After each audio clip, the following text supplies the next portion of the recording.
no futebol há muito tempo.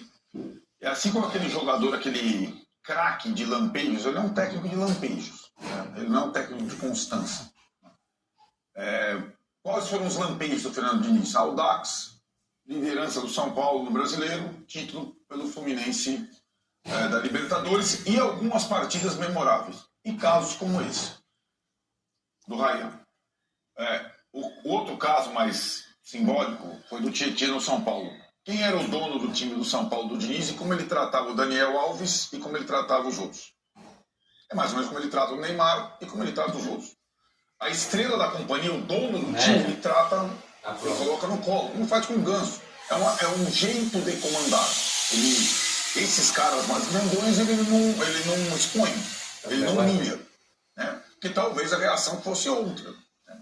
Se ele dá uma chamada no Daniel Alves, como ele deu no Tietchan, talvez ele ouvisse outra coisa. Se ele dá uma chamada no Ganso, como ele deu no Rayan, ou no Neymar, ele talvez ouvisse outra coisa. Então, é um técnico assim, e talvez, como o Danilo falou, o Rayan não leve como o Tietchan, já tenha esquecido, a gente não sabe essas coisas da beira do campo, mas o Fernando Diniz é um técnico desse tipo. Né? Ele, com os donos do time, ele não expõe publicamente. Com os meninos, com os outros, ele vai. Como outros técnicos faziam de uma forma diferente. Por exemplo, o Muricy pegava muito no pé de jovens jogadores, na beira do campo. E alguns jogadores se incomodavam. E é outra coisa, completamente diferente do Fernando Diniz. Né? Só para dar um exemplo. Pelé, eu achei ele deles com milha. Sim, sei lá. O Pelé dá bronca em todo mundo, mas o Miller era. Exato, isso aí tem essas situações específicas. Mas para mim, o Fernando Diniz deve, como técnico de futebol, esse modelo soberbo de jogo, que dá certo aqui ou acolá. Ele teve 2 partidas do Vasco esse ano, memoráveis, as 2 do Morumbi. Ganhou do São Paulo, derrubou o Zubeldia, ganhou do Santos, derrubou o Kleber Xavier.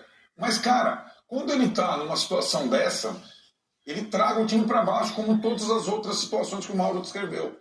Então, o Vasco é um dos grandes que corre mais risco, né? Por conta desse temperamento do técnico, que não vai mudar. Ontem, por exemplo, era um confronto direto, explícito contra o rebaixamento. Vasco contra Corinthians. É a mesma situação, vários problemas administrativos semelhantes, o Juventude tentando sair da zona de rebaixamento e os dois olhando para lá, confronto direto contra o rebaixamento. O Corinthians ganhou. O que vai acontecer com o Corinthians agora? O Corinthians ganhou uma rodada fundamental.